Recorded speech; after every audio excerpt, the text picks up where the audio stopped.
to the Nerdiverse. Go ahead, sit and listen to the masters, the old heads, talk about what you love the most. Video games, comics, movies, and everything you need to maintain your week. Got the knowledge that's straight out the ether. Gonna need a drink and have to take a seat to expand your mind and listen to the speaker. Mike and the squad's gonna give you what you need. Please send in a question, come and get some answers, learn a couple lessons from the masters with the special guests. We got the Green Lanterns glowing on their chest. Yes, please sit back and relax, cause we're gonna hit you with them stone cold facts. And allow me to be the very first to welcome you to the masters of the Nerdiverse.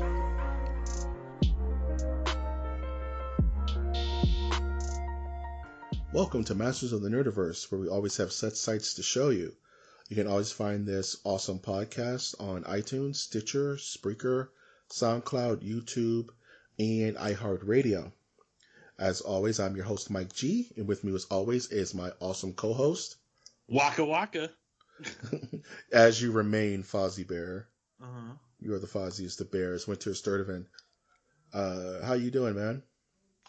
Pretty good. Couldn't figure out another introduction to do today, so I just kept with the Fozzie Bear. Yeah. I could do Waka Flocka. I could do that. Dude, don't do Waka Flocka, man. Yeah. That drug will make you eat your friend's face off. Like, the ultimate real talk. People take that in Florida and try to fist fight alligators. Right. Isn't that like a rapper's name too, or is that Flocka? Yeah, Waka Flocka Flame. Okay. But they named yeah.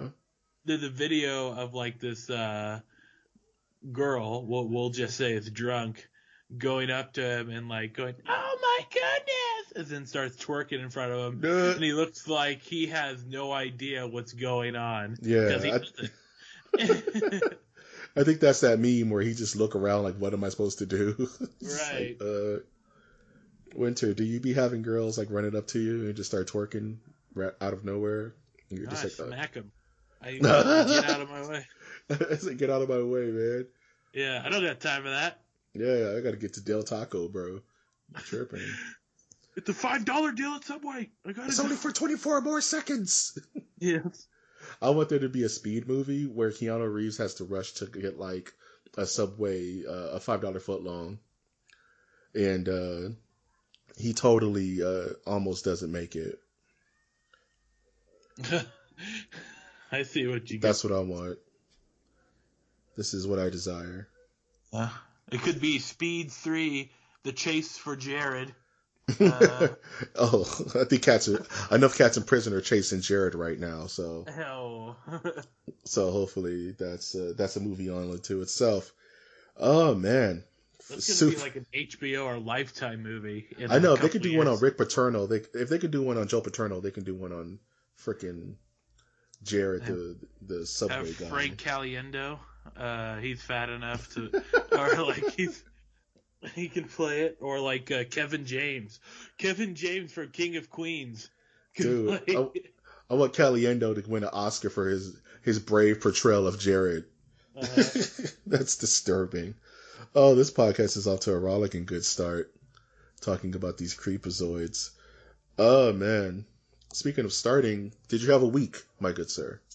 I have had a week, and a week I have had is going super slow, but then it feels like there's so much going on at 1 second.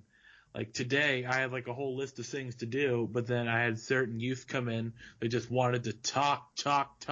Yeah. So then I totally missed out on like. I got to tell you about it. Yeah, like I slacked this morning thinking that I could do it now, but now you guys are here. What am I supposed to do, right? Yeah. That's, man, don't you hate that? It's like you're about to get off work and then a coworker comes over and just starts talking your ear off. And you're just like, dude, it's time to go, man. I'm just going to have to be real rude in a second because I can't with you right now. Oh, man. Anything else go on?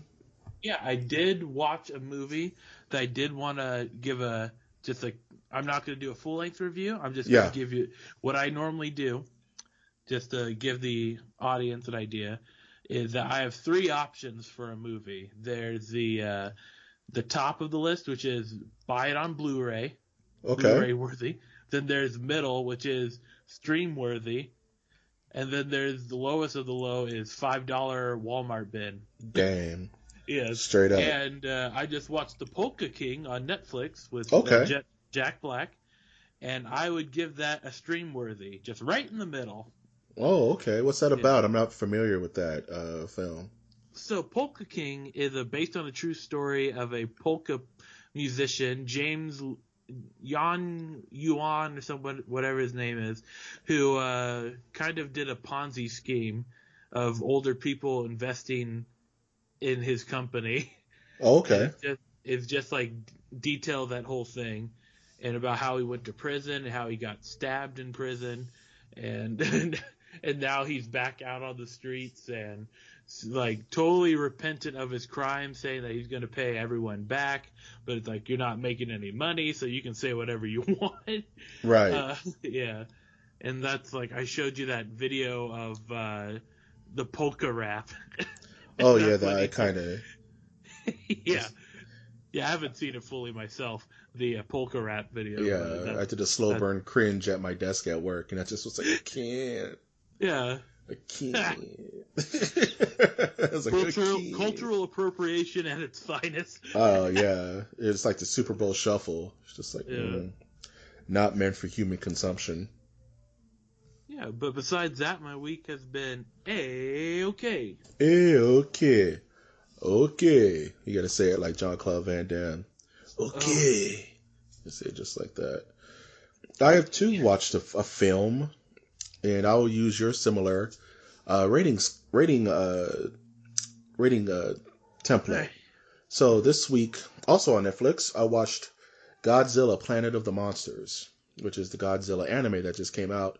That's been getting a lot of noise and in regards to what it's actually about, and the graphics, which are all CG.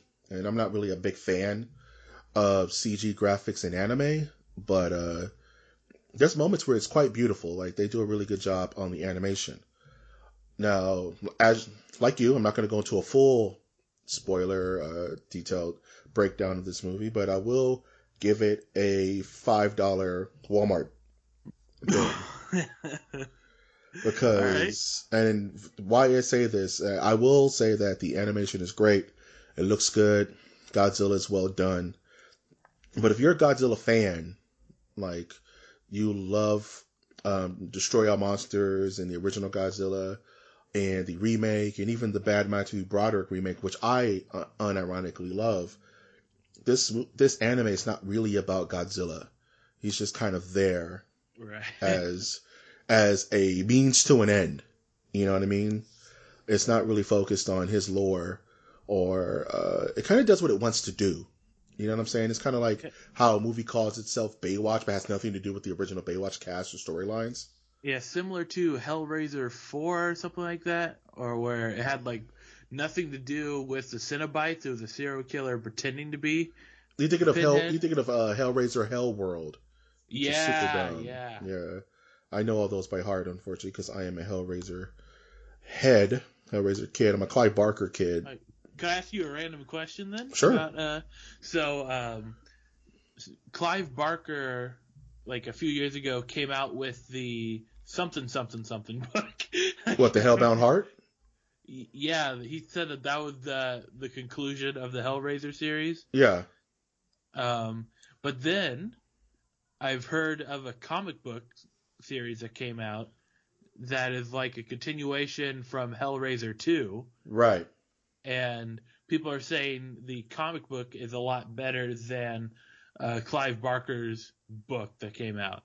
I was wondering, what are your thoughts on that? Yes, I will be very frank with that. And what Clive Barker wants from the Hellraiser series is not necessarily what everybody else wants. Exactly. From the Hellraiser series. That is like an understatement. That's the biggest universal understatement. Yeah. You know what I mean? You get what I'm saying? Like, Clive never wanted Hellraiser to become what it's become. Yeah. He had a very specific viewpoint on the Cenobites, on the lead Cenobite, which is technically not named Pinhead. He actually hates that name, funny enough. He doesn't call him Pinhead. He either calls him the Architect, or the head Cenobite, the lead Cenobite. So what the comic book is what fans want, right? Right. But what the Scarlet Gospels and what the Hellbound Heart is what his true non-movie monstering of the actual Cenobites is them being explorers of the further reaches of experience. A lot of this podcast, funny enough, is based off of Hellraiser, actually. I patent a lot of where I'm coming from, and like I see us as explorers of the further reaches of the nerdiverse. You know what I mean? Much like the Cenobites are kind of like astronauts, but for emotions and for pleasure. They're not demons. They're not from hell, right? They're kind of like these strange beings that go looking for the further reaches of experience, pain and pleasure, indivisible. They're not monsters. They're these creepy little dudes that if you call them, you're ready to go. Yeah. And they'll show you a good time, one way or another. Here's some Waka Flocka. Yeah, they give you 2 bumps of that Waka, and you're ready to get your flesh peeled off. Yeah. You're good to go. So don't get me started on Hellraiser, man. I can talk all night about that. But my opinion on that is, read the comics if you like Hell on Earth, and if you like Bloodline and Hellseeker and Inferno and all the other Hellraiser movies. But if you like the actual novels by Clive Barker, then you want to go with the Scarlet Gospels and the Hellbound Heart for your definitive Hellraiser information. Well, it's like Clive Barker. I tried to read a Hellraiser book, going like, "Oh, it's going to be just like the movie," but then like, why is there so much erotic undertones? Yeah, the Hellraiser, the Cenobites were born out of the late '80s, early '90s BDSM scene, in which Clive Barker was very big in. Flip out. Yeah, and she loves Hellraiser, by the way. But she don't destroy the illusion. Then don't destroy the illusion. Then let her like it for how she likes it. But just being real, like he wrote that as in like being doms and submissives, but to the nth power, right? Infinite pleasure to the point of pain, to the point where it doesn't really matter as long as you're feeling something. And that's what the Cenobites are. They're these hell priests, is what he kind of called them, but they're not really hellish. They're not angelish either. They're just these weird dudes that have cosmic powers. That listens to Ozzy Osbourne's Hellraiser song. Oh, I hate that damn song. That's the studio. I do love the intro though. That violin at the beginning.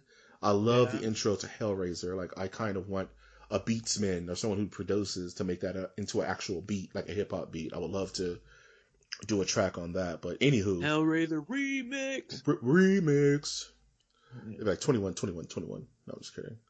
But yeah, Hellraiser is a funny conversation all into itself, because talk about the artist losing its art. It's like it just ran away from him.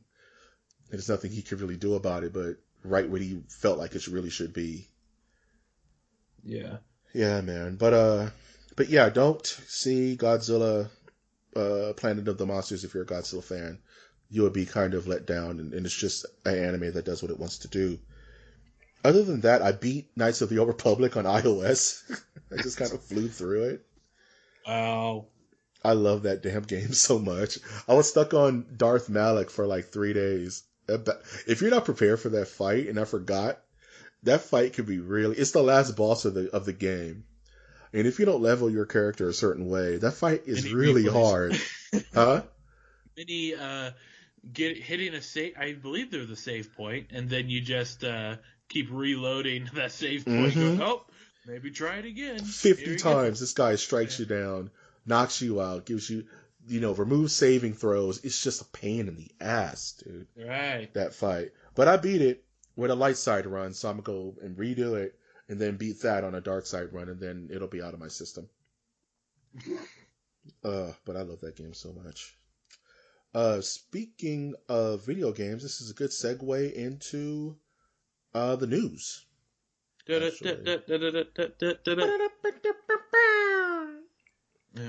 I always do the Street Fighter, like, like Brazil, like Japan. That's what I always think of when I think of the news. Oh man. Speaking of video games, the majority of the news this week is fairly light, but it's a lot of video gamey stuff, a lot of adaptations. And I wanted to start with the new Tomb Raider trailer that just dropped. It's kind of a movie based on the most recent Lara Croft Tomb Raider video games. And I keep talking about this movie because I'm really excited for it, actually. And the trailer just looks like a cartoon, but I'm kind of hoping it's not so crazy. Because you have the actress who's playing Lara Croft, who's like 5 pounds soaking wet, and she's like jumping 50 feet into the air all the time in the trailer. Realistic. And like pulling back bows and arrows, and with enough pressure to like pierce human skulls through body armor. And I'm just like, I get it, but I don't get it. Like, I don't know. I just want to see it because I like those games a lot. I like the remakes a lot. I played and beat the original Tomb Raider remix. Kind of, it's weird to say original to a remake, but and I beat Rise of the Tomb Raider recently, and I just want some more of that. So hopefully this movie's pretty decent. Now, will they have her do a cheat code in the movie? Now, if a cunning director can sneak a cheat code reference into a video game movie without it being stupid, go for it. If you can throw the Konami code into like Doom 2, then I'm all for it. But the problem with video game movies, and this will be a nice little segment to talk about this, discuss how you feel about it, is that the moment you start taking them seriously is the moment you start making better films, right? Yeah. It took comic book films decades for people to actually start taking this stuff seriously, right? And putting serious directors and serious screenplays behind them. Otherwise, you get Howard the Duck and Superman, A Search for Peace, or whatever that movie was called, and it's just like, it's going to take one director to sit down and say, I'm going to take this seriously. And the best of the worst of these movies are the ones that are fairly taken seriously, like Silent Hill, which is one of my favorite adaptations that's out in regards to video game film adaptations. Of course, Mortal Kombat's the best one. So, and I'll fight anyone who says different. So you're saying Street Fighter was it decent? Street Fighter was funny, Street Fighter was good, but not for the reasons it wanted to be. Oh. Because what's sad is that was Raul Julia's last film. Super nuts. This like well-decorated actor, his last film, he was M. Bison, and he killed it. He stole every scene he was in. It was like the day Bison graced your village was the most monumental moment in your life, but to me it was Tuesday. Like what? It's like so many good lines in that movie. Oh, that's my joint. That's my ish, as it were. Going along with other video game news, the Castlevania anime that was on Netflix has got greenlit for a second season, which I'm really excited for because that first season was pretty dope. Very short, but very dope. So, have you ever played a Castlevania game, Winter? I played a little bit. I believe there was one for the Game Boy that I had, and nice. I was like, oh, that's pretty fun. And then I just went and played Pokemon. Like everybody else, right? Yes. Yeah, I like the premise of it. Yeah, Castlevania is awesome. It's those video games that tried to be movies in that era of like Metroid and like Castlevania, you know what I mean, and like Spy Hunter. Those Nintendo games that were trying to mimic film. Yeah. I love Unfortunately, the quality wasn't the graphics were not there. Man, to quote that one guy from Iron Man, there was a time where the bow and arrow was the pinnacle of weapons technology. You know what I mean? So it's like back in the day, those 8-bit sprites were amazing, and little kids are like their brains were exploding. Right, but weren't they already going for VHS games at the time? Yeah, like ColecoVision and those were the dark days, man. Yeah, see, no one ever wants to mention that is also part of the past of games. No, it's funny because games have such a ebb and flow. It's like you have Atari, which was kind of hot garbage. It was dots moving around, right? Right. And then you have NES to Super NES, which was the 8-bit to 16-bit, where it was actually starting to look really good. Like I will fight anyone who says that Super Mario World is not a beautiful game. But then you get to polygons in the PlayStation era, which does not hold up. You know, PlayStations 1 and 2 were kind of super rough, man. Yeah. You know, it was just like that. It was just like play Metal Gear Solid, you know, by itself. Those polygons will fight you. And then you have now, where it's like we're getting closer to that uncanny valley, and the games are starting to look crazy. Like I just put in Assassin's Creed Origins earlier today, and that game is beautiful. You know what I mean? But once again, we're going to get to a graphic threshold, and the game's going to look garbage again. Just how it goes. It's the ebb and flow. The circle of life. It's the circle of life. And it moves the soul. That's my joint. It's a leap of faith. Okay, enough of that. Oh, man. And lastly, I wanted to do a PSA for everyone like throw themselves out of a window. The article reads, and this is a bit of clickbait, Dragon Ball Super TV anime to end in March, this March. And I want to give a quick PSA to those who haven't read anything past that. The Dragon Ball Z Super is the latest Dragon Ball Z, or Dragon Ball, rather, anime that's being blessed upon us by glorious Nippon.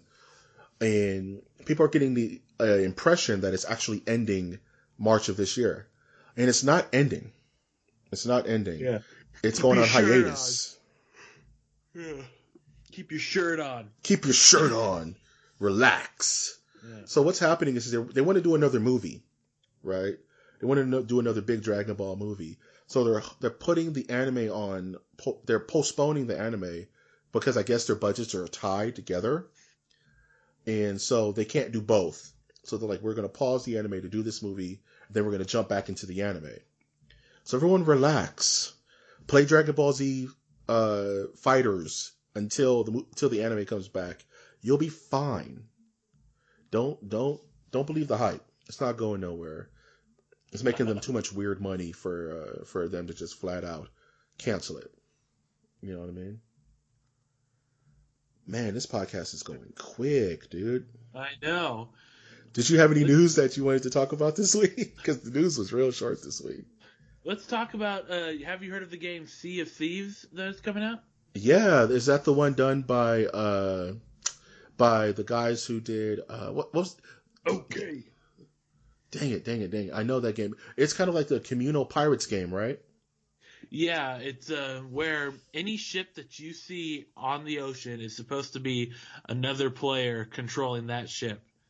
And it's like they haven't specified how big the world is. Right. There's like treasure hunting, like you are level progressing. I have not played it yet, but yeah. I've been hearing more and more about it, and I'm definitely going to purchase it. It comes out in March. I hear it's like a Windows PC and Xbox One exclusive. Right. Not only that, if you buy one copy for the computer or the Xbox, you also get it for the other system. Yeah, Microsoft's been doing that a lot, where they're like, if you buy it on Xbox, you get it on Windows and vice versa. And I think that's really smart. You know what I mean? About time. Because I don't know if you can share that. Like if I had an Xbox and you had a PC and I bought the Xbox version, could I just give you my Windows version if I don't use that referral key? I wonder how that works.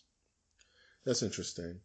Yeah, but see, unfortunately, people are already like taking advantage. There's like an Xbox not so hidden secret of like people sharing their accounts. Yeah, I don't like doing that, man. I don't like it either. It's sketchy, and people go, "Well, I can do it. It's perfectly legal." I'm like, but the morality of it. No, it's like I don't like it because for how I understand like how PS4 does it is that you can do a thing called game sharing, where if the person downloads the game too, if you're not playing it, they can play it for like an hour. Right. But all the achievements and saves. more than an hour. Exactly. Only for Xbox, it's like eternity. Right. And it's like they don't keep the saves end up on your console. They don't end up on their console. So if someone accidentally overrides your save, then you're screwed. Right? It's like I don't know. Yeah. Nah. I super don't like that, dude. It's like, are you really that much of a cheap person to not like? This is where you at. This is where you're at in life. This is where you need. Yeah. Yeah, man. It's always that one guy. Hey, Mike, you have a lot of games, man. Can we do game sharing? I'm like, nah, bruh. I'm sorry. Polite pass. Get out of my quadrant. Leave the sector of the nerdverse. Yeah, I kicked them away into the sun. Oh, alright, I'm just gonna go back to LimeWire. Bye. Alright, man. I'm just gonna go back to Pirate Bay and get arrested. Yeah. Oh, man. Oh, other news I thought about right now is that Superman is finally getting his red tights back. Oh, do you know about that story? No. Yeah, it's a long story and it'll be great info. So, remember the death of Superman? Uh-huh. Back in like the 90s, and it created the reign of Supermen, and that was where Superboy and Steel and Eradicator and Cyborg Superman were born out of. So because that happened, there was a rebirth of Superman, and he came back all blue and weird, and nobody liked it, right? Right. The whole reason was there was a lawsuit going on during that time between Warner Brothers / DC Comics and the estate of the original creators of Superman. And they were saying, this is our iconic character. Our fathers never really got the correct compensation. Pay us money, right? So DC was like, no, we own the name Superman. And if it comes down to costume design, we can just change that. So that's why you got your blue Superman, right? Uh-huh. And nobody liked it. Everyone hated it. So they did the reign of Superman, which was all technically Superman, but all completely different designs from Superman, right? So they could maintain that lawsuit.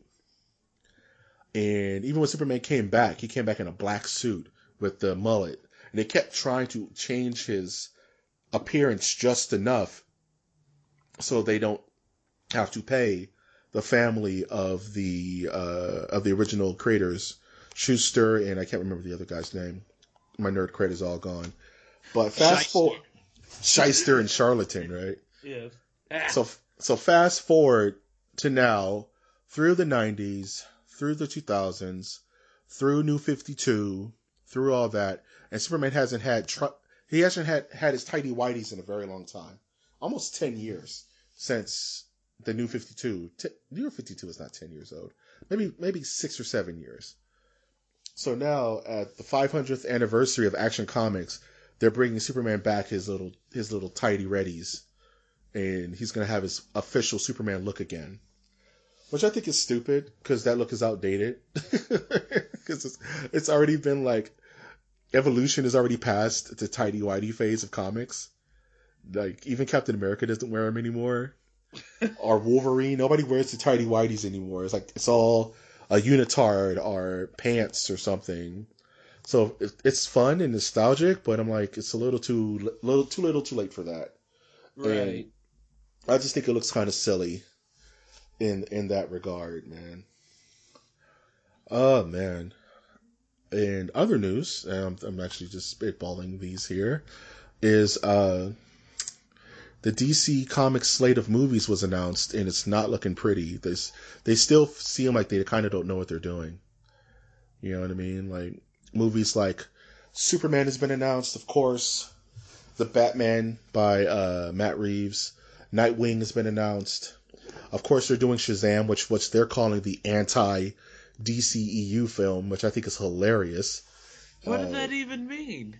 Because, right? It's so stupid. It's like they're a snake eating their own tail, right? It's like we're trying to distance ourselves so far from what we've done that we're going to do the antithesis of Marvel, which is not going to help you. Because what the antithesis of Marvel is doing a bad job, right? It's like, right. you don't necessarily have to follow the cinematic universe model, but it would be nice if I can see the Justice League and it makes sense and characters I'm invested in.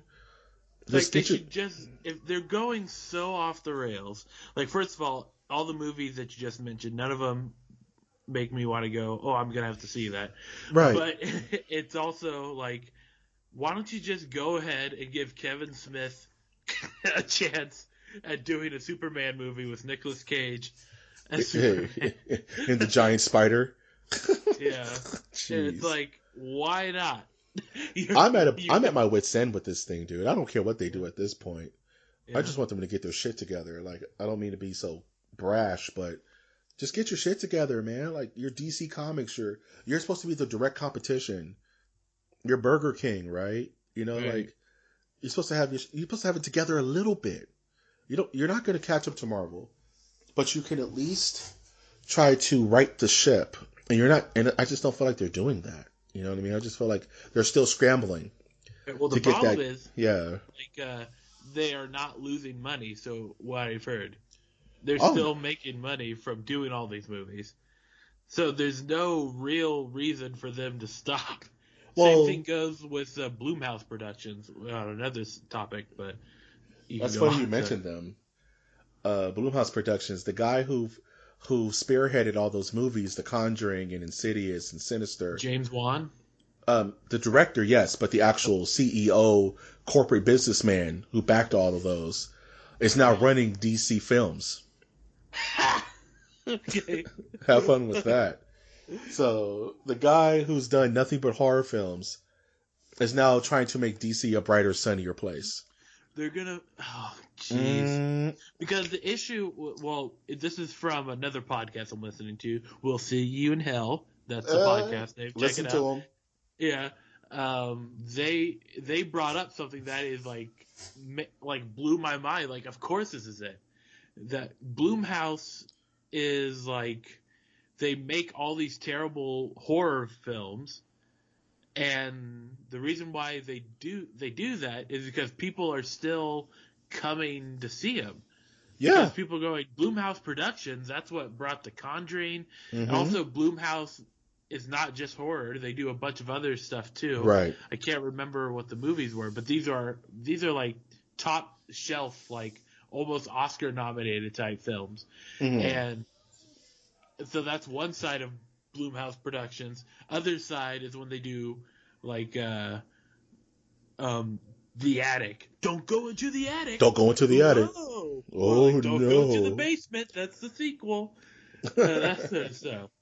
And it's like, and the one of the hosts on that show, I almost agreed with him, but he's a little bit more negative than I am. But he said that I'm only going to see the next like Star Wars episode, so that's the one 2 years from now, and then I think I'm done with seeing movies in the theater for the rest of my life. A lot of people are going in that direction, man. It's the art of being in a communal theater and experiencing that with people is dying at a very crazy rate, because people have TV screens that are better than the screens at the theater, right? Yeah. And people are tired of like hearing people hack, cough, babies crying, one guy's frying a chicken in the aisle, the couple next to you are making out. Give me a slice of that pizza and I won't rat you out. Chicken, not of the making out. You said making out right when I was saying that. Well, man, it depends on the theater you're in. Is there enough leg room? Get in there. Oh, jeez. Just throw on an Eyes Wide Shut mask and just get it cracking. One of those Magic Johnson movie theaters. Yeah, no, man. No, you just go to like you go to like the one off Pico. You know the one. You just wink and it gets cracking. But yeah, the art of going to a movie theater is dying with the advent of streaming and the comfort of being in your own home and watching a full-length film. Like, me personally, certain films I like to see with a group, like Jurassic Park or Star Wars, where you're going to hear the ooh, ah, you know, like you hear the roar of the theater or them start clapping at a cool moment. It's interactive. But then there's time. That's the next frontier. Yeah. That's going to be... They already do it in... Oh, I'm sorry. I keep cutting you off. That's fine, man. It's a team effort. I'm gonna keep doing it. Nice. So, one of those, I'm gonna have to fight you, bro. We're gonna have to do a Yeah. Mortal Kombat. We're gonna be locked in gridlock. But no, you're cool. So it's like they already do it nowadays. It's kind of hard to get or find the access to it, but you can stream videos with your friends together. Like I believe Netflix, you can do it on the computer. Yeah. I just use Xbox Party, and then we both hit play at the same time. Yeah. And yeah, Everything's and keeping it's trying to connect us, but it's keeping us separate if you think Right. about it. That's how we watch Death Note. Yeah, the illusion. Oh, don't get me started on Death Note. Jeez Louise. The illusion of community is being actually separating us and keeping us in a nice little confined space, right? It's like rather than playing, couch co-op on Street Fighter, you have to now play it online with your buddies, which is fine, especially if your buddy's like in Iraq or something. No way you can play. But at the same time, there's something to be said about the group dynamic, even if it's a negative one. And that's Right. and that's an art that I hope never truly dies. There's nothing like going to your first baseball game or going to your first football game and being a part of that communal hockey game. I went to my first hockey. I saw the Ducks a couple of years ago. I'm more of a Rangers guy myself, but that's my father talking. What? Rangers. Okay. First Rangers. of all, you're in Southern California, so I don't care, dude. So it's either the Kings or bust. No, man, I'm not that guy. And I'm a Sharks fan, so. See, whatever, bruh. San Jose Sharks? Yeah. Oh, man, see. Doing so well. Hey, no one is, man. This year is weird, dude. But I'm just saying, like, I hope that doesn't die. And I hope that there's some... It lives on, like... It's like the drive-in movie theater, right? Like, it's not dead, but it's on life support, you know? Just a bunch of hipsters keeping it alive. Yeah. Drinking their mocha lattes and stuff, dude. And stoned teenagers. Yeah. Who borrow their mom's car and shit. Yeah. Oh, dude. I guess, any other news that comes to mind before I do my last little news piece? I'm in the mood for some Burger King now. That's the news.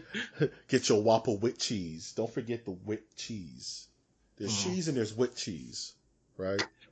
Fortunately, I get the chicken nuggets. So. Oh, man. They give you like 70 in them shits for like $5. That's why I get the chicken nuggets. Yeah, you get like 70 of them. You just eat those and pass out. I can't lie. I had Rallies earlier, or Checkers for some of those out there. Yeah. Oh, man. I heard this one news story about J.H. Williams getting mad because a character he created was thrown in a Justice League comic book. And I kind of wanted to talk about, do owners, once they've sold their properties, have any say in said property?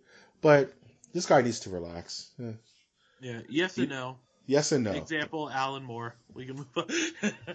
Right. That solves that perfectly. Alan Moore, moving on.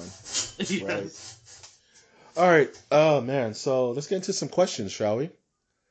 Yeah. If you're listening to this podcast, you would like to ask us a question, you can always send that question to mastersofthenerdiversecast@gmail.com. That is mastersofthenerdiversecast@gmail.com. Send me your questions. Send me your... .com. A lot of singing on this episode. Oh, man. Too much of the songest songs. Oh, man. Speaking of questions, I'm going to ask you a very simple question. Winter? No, I have never been a communist, nor have been a part of any communist uprising. I'm not asking for your name, rank, and serial number, dude. Oh, okay. Oh, man, those times aren't here yet. Give it like 20 years. Oh, man, we're a police state, and it's just pictures of Trump on giant billboards all over the place. All right, Chihuahua. Before then, I'm going to ask you a very simple question, and that's, what do you order on your pizza? Mushrooms or olives. Gotta go with pepperoni. Of course. There's some other stuff, but I've been dabbling in some other dark art pizzas, such as not Hawaiian, that's heretical, but I am going for like pizza that has like pesto sauce on it. Yeah. And then they had like chicken and garlic and all this other stuff. Yeah, man. It's Thin delicious, crust. dude. Yeah. Yeah, man. As long as you're not putting like those Tide pods on it, you're straight, dude. Oh, I gotta fix that. Yeah, man. That's that Willy Wonka right there. It sends you to the chocolate factory. Mhm. Oh, man. For me, like you said, I've been dabbling in the dark arts of pizza. So it's really just like pepperoni's a must. I like roasted garlic on mine and spinach. I like spinach. Ooh, spinach on pizza is next level. What you said? Gotta have your vegetables. Yeah, I'm trying to work them in, man. Yeah. But with everything I eat, I'm trying to at least work in at least one non-carb, right?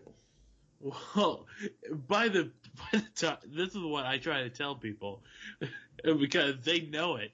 They just need someone to tell them. Right. Like by the time you have the spinach on there, you've wrapped it around cheese and meat and bread. So it's like you're just actually hurting yourself eating the green stuff because your body's going, this is not supposed to be with that. You're mixing your water with your oil or vinegar or oil vinegar. Think about it like this, man. I'm giving you a compliment, right? But I'm wrapping that compliment in the worst backhanded compliments and cusses. Do you still feel good about that compliment after I'm done tearing you down in between? It's the same. That. It's the same shit, dude. It's the same shit. Should write our own self-help book. Nah, man. It will drive people called Steve Harvey Sucks. We can do it better. Hashtag F Steve Harvey. Yeah. It will drive people crazy, like those In the Mouth of Madness. People read it and do you read Mike G? And like, no, they just kill you. You mentioned it earlier. Name drop some podcasts that you listen to as well. Okay, well, I do have to say I brought down the number of podcasts I listened to. About 3 years ago, I had a lot of time on my hands. I was listening to over 100 podcasts. Wow, yeah. So now I'm down to 30 or 20. Wow, okay. I took some out of my list this morning. So I listened to the Joe Rogan Experience. Okay. Dan Carlin's Hardcore History, which is like he releases an episode every 3 months. That's what's up. Long. Something to look forward to. Yeah, Sword and Scale, which like combs the world for the most gross crimes that have been committed, and they talk about it. Nice. It's a little morbid, but I feel it. I'm loving it. Well, it's gonna get worse. So then there's Last Podcast on the Left, which is even more morbid because now they're cracking jokes about these things. Yeah, after a while it gets funny, man. Like they just got their 300th episode, I believe, and they're doing Jonestown. Oh, and, wow. Yeah. Yeah, it's crazy. And then I have Theology Nerd Throwdown.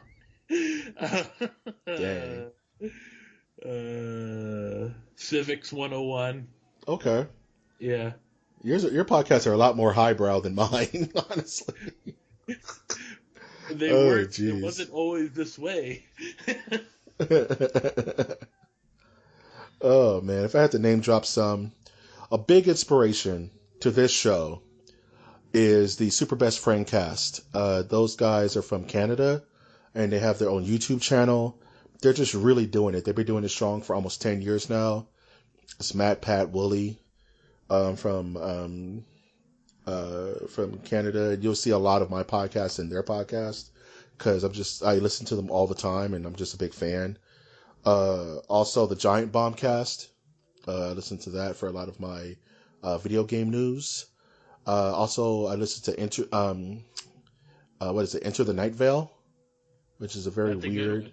Yeah, it's a very weird kind of horror podcast, but it's set to a narrative, and it's really check it out. You may like it, you may not. Also, listen to Lore, which is another podcast that's being based off of it's going to be based off of a Amazon show. They're going to be actually interpreting. Yeah, I have to check out some of those episodes. Lore is dope. They talk about like the folklore from all over the world, and it's pretty dope, like how the guy spells it out. Also listen to this, as you mentioned earlier, I listened to the Clive Barker podcast, where they go over like the most recent Clive Barker stuff, which is pretty cool. Also listen to the Horror Movie Show, the Horror Show podcast, which they do reviews on horror movies, past, present, future. And I also listen to the Horror Movie podcast with Jay of the Dead, and he does kind of a similar stick, but one's more comedic and one's more informal. Right. You know what I mean? I listen to the Smodcast, of course, with Kevin Smith. Oh, I like Kevin Smith, man. He's a funny guy, you know. And I'm jealous. I mean, right, bastard. How dare he be successful? Uh-huh. And I listen to the IGN podcast. I listen to Collider a lot. They do a lot of movie news and like day-to-day updates and stuff. I draw a lot of inspiration from them. And I listen to the Drew Reviews podcast. I really like those guys. They do movie reviews, and they're also a funny mix of influential and hilarious, which is kind of like how I want my podcast to be when I'm not being so lowbrow. Mm-hmm. And the last one I listened to, which is kind of the one that really got me into podcasting in the beginning, was the Greatest Movie Ever podcast, where they do a lot of film analysis and breakdown. And those guys are brilliant. I love that show to death. And my very first podcast I ever listened to was a breakdown of Hellraiser, funny enough. Nice. By the Greatest Movie Ever podcast. And it was like one of those moments where it's like they're talking to me. Like, I wish I was in this conversation. And that's one of the things that sparked me in my head. It's like, I should do this, right? It's one of those that really sparked me to want to get into this whole thing. Yeah. Good question. And last question. Off the top of your head, some of your favorite cartoons as a kid? The Grim Adventures of Billy and Mandy. Very good. Yeah. I think that style, because I grew up at a time where it was like the 60s weird LSD trips and cartoon shows kind of formed together. Yeah. And gave you Grim Adventures of Billy and Mandy, the Misadventures of Flapjack. Oh, yeah. Those shows are epic, dude. Yeah. And there was like something House of Imaginary Friends. Yeah, Foster's Home for Imaginary Friends. Yeah. And it was like, and then I started growing out of them when Adventure Time came out.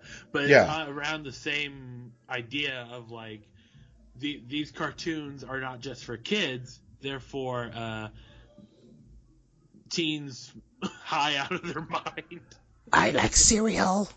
Yes. I like chocolate milk. I like cereal. Sorry, I really like that show. That was there was Blue, and then they made like this crazy, weird, distorted version of Blue. His name was Cheese, and all Cheese would say is, "I like cereal." I like chocolate milk. Sorry, I'm gonna be stuck on that all night now. Thank you. Yeah, those are great shows. I mean, but then there's also a Codename Kids Next Door. Oh, yeah. Courage the Cowardly Dog. Epic. Oh, don't make them like that anymore, bro. I used to watch a little bit of Ed, and Eddie, but then it got a little sad. I was just watching something online where it's like the true endings to these TV shows were extremely disturbing. I saw the same thing.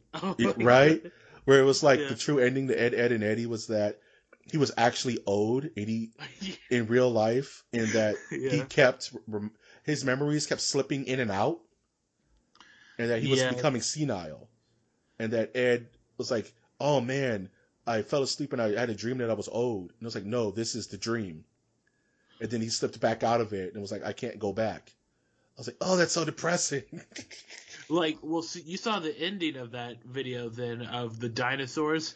That's the worst. Yeah, where there was like the true ending of that ABC show Dinosaurs was that the Ice Age came and pretty much they all died. It's like, what? We're gonna live, right, Dad? Well, sure, son. Oh, fuck me, dude. That was so rough. Not the mama. Super died. They all starved to death. A nuclear winter. An asteroid winter. Like, what? Brought to you by Al Gore. Brought to you by Al Gore. Oh, man. I have the weird opportunity of being old, and I've kind of went through all the different ages of cartoons. Like, I remember seeing Thundercats on television, right? As a child, as a very little child, but a child nonetheless. Yeah. So there was Thundercats and Defenders of the Earth and G.I. Joe and Transformers, Generation 1. And that was when I was barely coherent, like just running around, tripping over little Mikey Blue Jeans with his little spinner hat. And then I remember like cartoons when the anime actually came. We didn't know what the hell it was. It was stuff like Sailor Moon and Ronin Warriors, Sailor Mercury. Sailor Moon is my favorite first anime. Like, that's before Dragon Ball.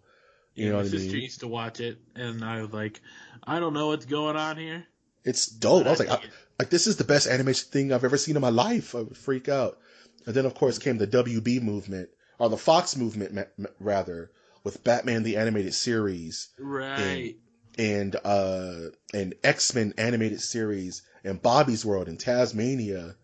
And then you had the ABC stuff with Care Bears, and Darkwing Duck, and Tailspin. Yeah. And Rescue Rangers was the coolest, and Gargoyles. Did I say Gargoyles already? No, Gargoyles is legit. Gargoyles is super legit. And then, like you mentioned, the Cartoon Network movement with the Powerpuff Girls and Samurai Jack. Yeah. You know what I mean? And the Star Wars Clone Wars. And like you said, Flapjack. Ren and Stimpy. Beavis and Butthead, man. It's like, I went through all the generations of cartoons, and they all stand out, and they all have a special place in my heart.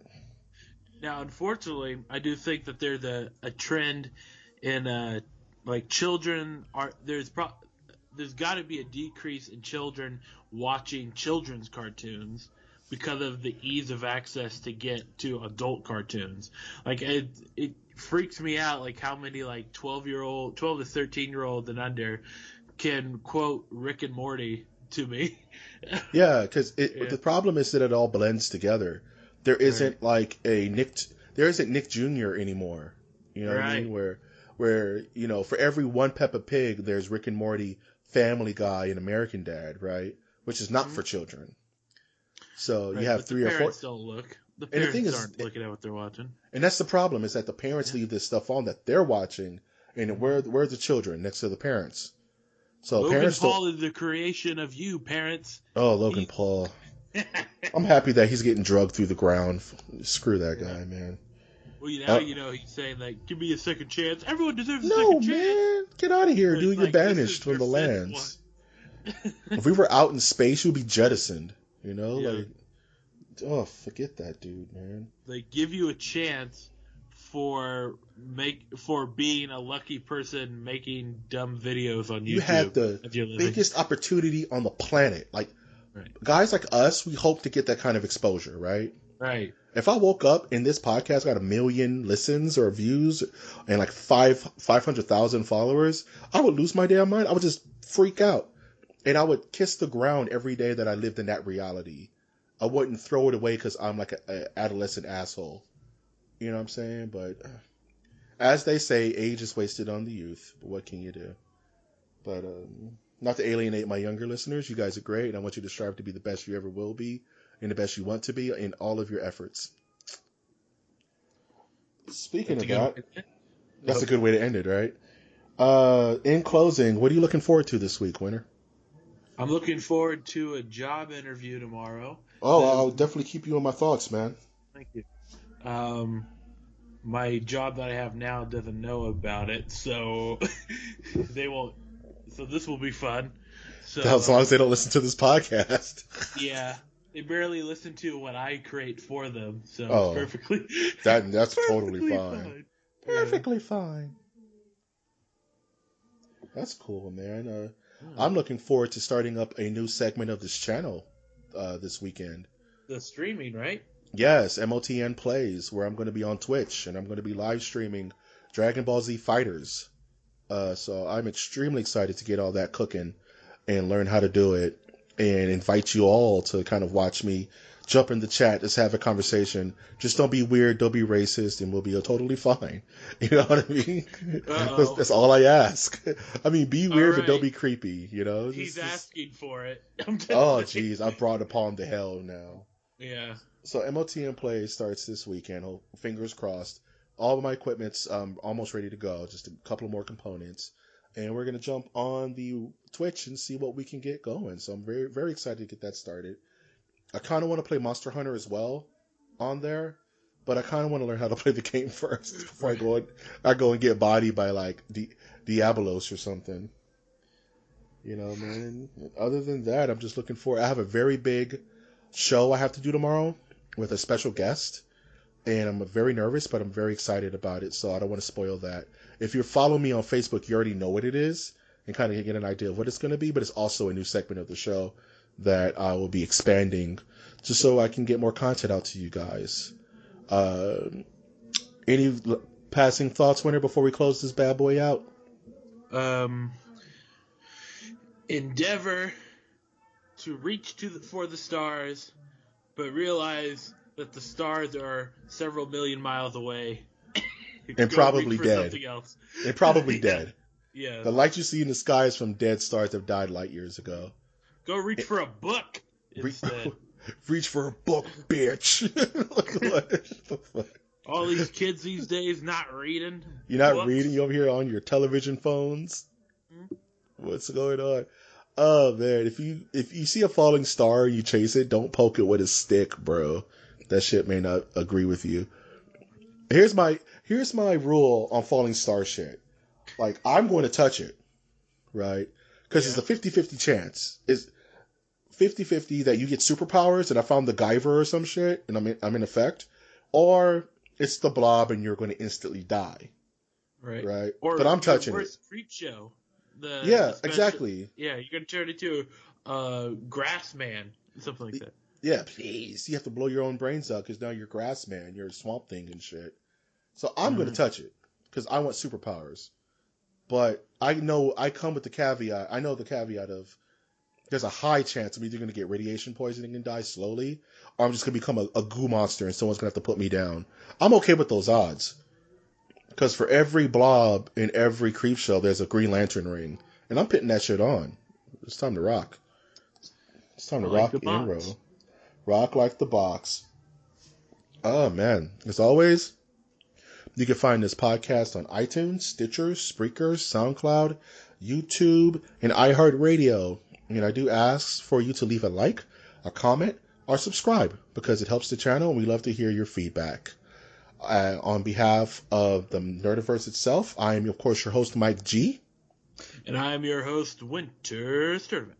And I'm always going to ask you to take that one step beyond.